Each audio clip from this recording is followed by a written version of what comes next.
የኤፍሬም እንዲሁም ደግሞ የቤዛ እንዲሁም የእድላዊት ነገር እንግዲህ ብዙዎቹን መነጋገሪያ እያደረገ ይገኛል። ብዙዎቹም እንግዲህ እድላዊትንም ኤፍሬምንም እየወቀሱ የሚገኙ ሰዎች አሉ። አንዳንድ በጣም በፍሬ የሚቆጠሩ ሰዎችም ደግሞ ስለ ቤዛም የሚያወሩ ሰዎች አሉ።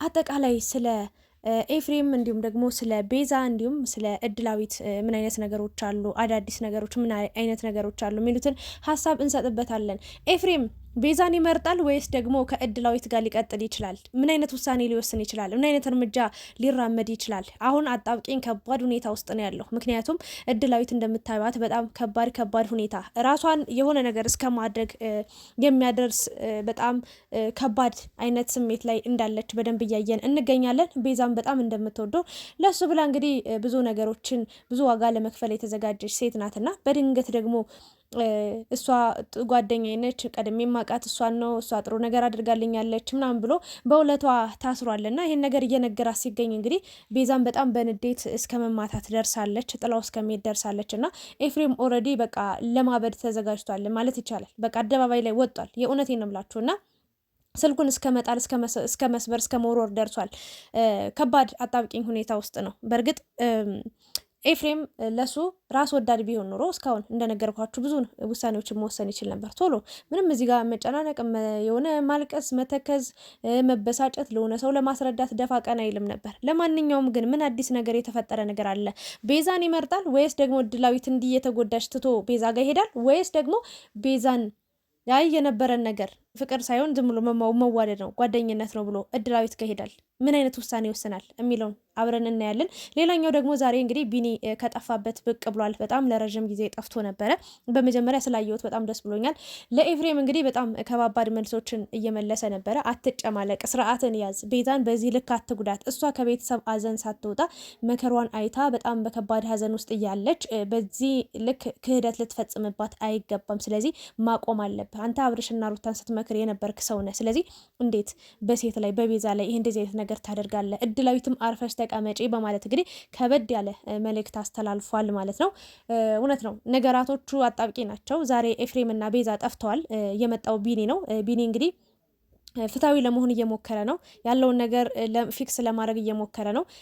ግን ቤዛም እንድትጎዳ አይፈልግም በአጭሩ ማለት ነው። በአጠቃላይ ስለ ቤዛና ስለ ኤፍሬም እንዲሁም ደግሞ ስለ እድላዊት አውሪ ካላችሁኝ ስለ ቢኒ እንግዲህ ብዙ ማወራችሁ ብዙ የምላችሁ ነገሮች አሉ። በጣም ከባድ ሁኔታ ላይ እንዳለም እየተናገረ ይገኛል ቢኒ። በነገራችን ላይ ቆይ ስለሱ አወራችኋለሁ በኋላ ላይ ማለት ነው። መጀመሪያ ገና ከአብርሽና ሩታ የረዳቸው በዛ ምክንያት ነው እኔ ቢኒን መውደድ የጀመርኩት ወይም ደግሞ ቢኒን ያየሁት። ስለሱ አወራላችኋለሁ። አሁን ያለበት ሁኔታ አሁንም ሀገር ጥዬ ልጠፋ ነው ያለበትንም ሁኔታ እንግዲህ እናወራበታለን። በጣም የሚያሳዝን ልጅ ነው። ስለ ህይወት ታሪኩ እንግዲህ ትንሽ ከበድ ያለ ነገር ነው ያለው።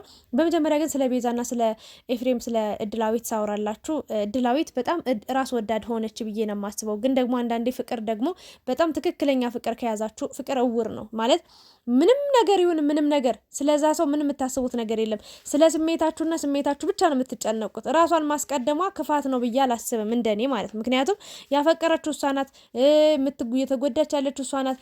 ሰው ኤፍሬም ስላልተረዳት እየታመመችው እሷ ናት አይደለ? መጀመሪያ ለእሷ ነው የምታስቀድመው ብዬ ነው የማስበውና ግን ቤዛን አልፋ ተርፋ ምንም አይነት ነገር የመናገር መብት የላትም። የሆነ ነገር ሊፈጠር ይችላል፣ ልታፈቅረው ልትወደው ትችላለች። ግን በዚህ ልክ ፈጥና መጣ ውሳኔ በጣም ተጨናንቆ በጣም በቃ የሆነ ከባድ ስሜት ውስጥ እስኪ በገባ ሳይሆን ቀስ ብላ ስሜቷ መናገር ማስረዳት ትችል ነበር። አሁን ሙሉ በሙሉ ከእሷ ጋር እንዲሆን ነው እየነገረችው የምትገኘው። ቤዛ ደግሞ ይሄ ነገሯ አናዶታል። በእርግጥ ቤዛም እኔ ተናግሬያለሁ ትናንትና፣ በዚህ ልክ መናደድ አይጠበቅብሽም ቤዛ፣ አንቺ በጣም አስተዋይ፣ ጨዋ፣ በጣም የተረጋጋሽ፣ በጣም ትሁት የሆንሽ ልጅ ነሽ እና ነገራቶችን በዝምታ የምታልፊ በጣም በዝምታሽ በጣም የሆነ ብዙ የምታሸንፊያቸው ነገሮች አሉ። ከብዙ ሰዎች በብዙ ነገር የምትበልጨው በዝምታሽ ነው። ከዛ ውስጥ በዝምታሽ ነው እና ቤዛዬ በመጀመሪያ እንደውም ቁርጥሽን ማወቅሽ ጥሩ ነው ብዬ የማስበው። አንዳንድ ሰዎች ይውላችሁ ፍቅራቸውን ሳይነግሩን ያፈቀሩን ይመስለንና አብረውን የሚሆኑ ይመስሉንና በጣም በቃ ከኛ መለየት እንደማይፈልጉ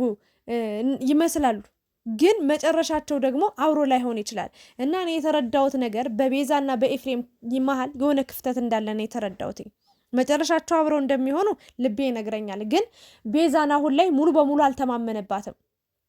ሙሉ በሙሉ ሊከራከር ሌላ ወንድ እንኳን መጥቶ ልውሰድሽ ቢላት ያን ያህል ተከራክሮ እሷን ለማስቀረት እሷን ለማስጣል የሚሞክር አይነት በቃ የሚተማመንባት አይነት ሁኔታ ላይ አይደለም። እሷም እንግዲህ እንደምታዩት እድላዊትን በዚህ መንገድ ያወራበት መንገድ ልክ በቃ ለመረዳት እየሞከረ ነው። ግን ለመረዳት እየሞከረ ሳይሆን ያስመሰለበት በጣም ትልቅ ተስፋ እየሰጣት ነው። ለምን አይሆንም ነገር ብሎ ሳይሆን እች ልጅ እያረጋጋት ነው። እንድትጎጃ አልፈልግም፣ እንድታለቅሽ አልፈልግም ምናምን ብሎ እያባበላት እያቀፋት ነው የሚገኘው። በእርግጥ እንደ አንድ ሴት እንዳትጎዳ አስቦላት ሊሆን ይችላል። ግን ለእሷ ደግሞ የማይሆን ተስፋ እየሰጣት ነው። ምናልባትም የሚሆንም ተስፋ ሊሆን ይችላል። ግን በኋላ ላይ ማን ነው የሚጎዳው? ቤዛ ነች። የእውነቴን ነው። ግን ኤፍሬም አሁን መናገር ያለበት ነገር አለ። እንቅጩን እውነቱን ተናግሮ እንግዲህ የመሸበት ማደር ይሻላል። ምንም በአንዴ ሁለት ሰው የምታሯሩጥበት፣ ለሁለት ሰው ተስፋ የምትሰጥበት፣ ከሁለት ሰው ጋር የሆነ ነገር የምታስብበት ጊዜ ላይ ነህ ብዬ አላስብም። በቃ አለ አይደለ ነገራቶችን በቃ ተናገር። በሼም ወይ ደግሞ በሆነ ነገር ይሆናል አይደለ? እሷ የሆነ ነገር አድርጋልኛለች ድሮ የሆነ ነገር ረድታኛለች፣ የሆነ ነገር በቃ ተቸግራልኛለች። ስለዚህ እሷን ማስከፋት አልፈልግም ብለህ የማትፈልገውን ፍቅር ልትቀበል አትችልም። ወይም ደግሞ የማትፈልገው ህይወት ውስጥ መግባት የለብህም። እሷን አሁን ተረዳው ብለህ የማይሆን ተስፋ ሰጣት፣ ነገ ጥላ ስትሄድ የምትሰበረው ያኔ ነው። እንደውም አሁን ቁርጧን ብትነግራት ራሱ አርፋ ቁጭ ትል ነበር። የራሷን መንገድ ትፈልግ ነበር። ከራሷ ጋር ራሷን አዳምጣ ወደ ራሷ ትመለስ ነበር። ይህንን ነው ልል የምችለው። ግን እኔ ያየሁብህ የተረዳሁት ነገር በቃ ለእንትናም የሆነ ስሜት እንዳለ ነው። በቃ የሆነ ነገር የሆነ ፍላጎት ስሜትም ላይሆን ይችላል። ኦኬ፣ ግን የሆነ ፍላጎት እንዳለ እድላዊትን ተረድተ የሆነ ወይ ፍቅሯን ልታስጨርሳት ታስበሃል፣ ወይ ከእሷ ጋር ብቻ የሆነ ጊዜ ማሳለፍ ፈልጋል። ቤዛ ግን እዚህ ጋር መሀል ቤት እየቀረች ነው። የሆነ ዳሯን ጥግ እያስያዛችኋት ነው እና ይሄ ነገር መሆን የለበት ብዬ ነው የማስበው። ቤዛም ደግሞ ቆራጥ ሴት መሆን አለብሽ። የእውነት ወንድ ልጅ መለመን የለብሽም በዚህ ልክ። ለምን የምታፈቅሪው ሰው ነው ሊጎዳሽ የሚችለው። አንቺ እያፈቀርሽው እሱ የማያፈቅርሽ ከሆነ በጭራሽ በቃ ህመም ብቻ ነው የምታተርፊው። ሌላ ምንም ልቡ ሌላ ሴት ጋር ሆኖ ፍላጎቱ ሌላ ሴት ጋር ሆኖ ምኞቱ ሌላ ሴት ጋር ሆኖ ከአንቺ ጋር በድኑ ምን ያደርግልሻል? አካሉ ብቻ ምን ያደርግልሻል? እና ቤዛ ደግሞ ትክክለኛ ኤፍሬም ላንቺ ያለውን ስሜት ማወቅ መረዳት አለብሽ፣ መጠየቅ አለብሽ ብዙ ጥያቄዎች። ካልሆነች ታዩ በቃ ምንም ማድረግ አይቻልም። ለምን አንቺ ትጎጃለሽ። አሁን እየተለማመጥሽው በሄድሽ ቁጥር እሱም እያለቀሽ ባወራሽው ቁጥር የባሰ ነው የሚሆነው። እና ኤፍሬም ግን ምን እየተቀባ ነው?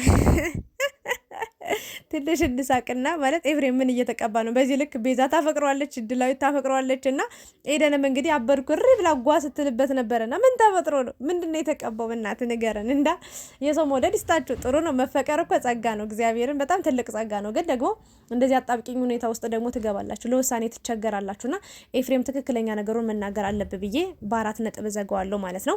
ሌላኛው ደግሞ እንግዲህ ቢኒ ነው። ቢኒ እንግዲህ ያው መጀመሪያ የምናውቀው አብርሽና ሩታ በጣም ከባድ ሁኔታ ላይ በነበሩበት ታይም ከቡታጅራም ከአዲስ አበባ ወጣው ርቀው ሌላ ቦታ ሄደው ነበርና በዛ ሰዓት በዛ ታይም እንግዲህ ቢኒ ነበረ ደርሶ ብዙ ነገሮችን ያገዛቸው። በጣም በብዙ አንድ ክፍል ውስጥ ምንም ነገር የሌለበት ክፍል ውስጥ ቁጭ ባሉበት ታይም በጣም ብዙ ነገሮችን አሳልፈዋልና በጣም እየረዳቸው እያገዛቸው ነበር። ከዛ እሱም ወደ ዩቲዩብ መጥቶ ይሄ ልጅ ብዙ ነገር ረድቶናል፣ ብዙ ነገር አድርገውልናልና መርዳት አለብን፣ ቻናል ክፈቱለት። በጣም ቆንጆ ነበር ያኔ። በስማም አቋሙ በጣም ነው የሚያምረው። ጸጉሩ በቃ የሆነ ዱርዬ ደስ የሚል ዱርዬ ነበር የነበረው። አይታችሁት ከሆነ በደንብ ታስታውሳላችሁ። ከሩታ ጋር ራሱ ብዙ ቪዲዮዎችን ሰርተዋል እዛ እያሉ ብዙ ባይሆንም ብቻ አብርሽን ራሱ ሰርፕራይዝ ለማድረግ ምናምን እንትን እያላት ነበር፣ እያገዛት እየረዳት ነበር። እና ምን ልላችሁ ነው ያኔ ጀምሮ ነው የምትከታተለው የነበረው። እና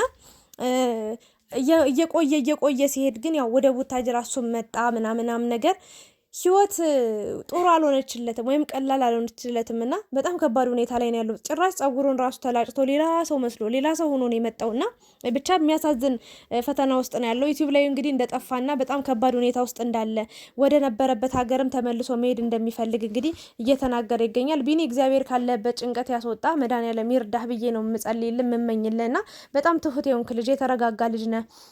አዎ ነገራቶች በህይወታችን ስንኖር ምንም አልጋ ባልጋ ሆኖልን የምንሄድበት የምንራመድበት ነገር የለምና አንተም ጠንካራውን ያው ስለ ቤዛ የተናገርከው ነገር አለ። ኤፍሬምን ቤዛን ማስከፋት የለብህም እያልክ ለሱ ትልቅ ከባድ መልእክት አስተላልፈለታል። እንግዲህ እሱን ደግሞ ራሱ መወሰን ያለበት ነገር ነው ብዬ አስባለሁ። አንተም እንግዲህ ዝምታህን ሰብረሃል። ለምን ሰው ሲጎዳ ማየት ስለማትፈልግ ቤዛን በተለይ እንደዚህ እንድትጎዳ እንድታዘ እንድትከፋ ስለማትፈልግ ይህንን መልእክት አስተላልፋል። ጥሩ ነገር ነው።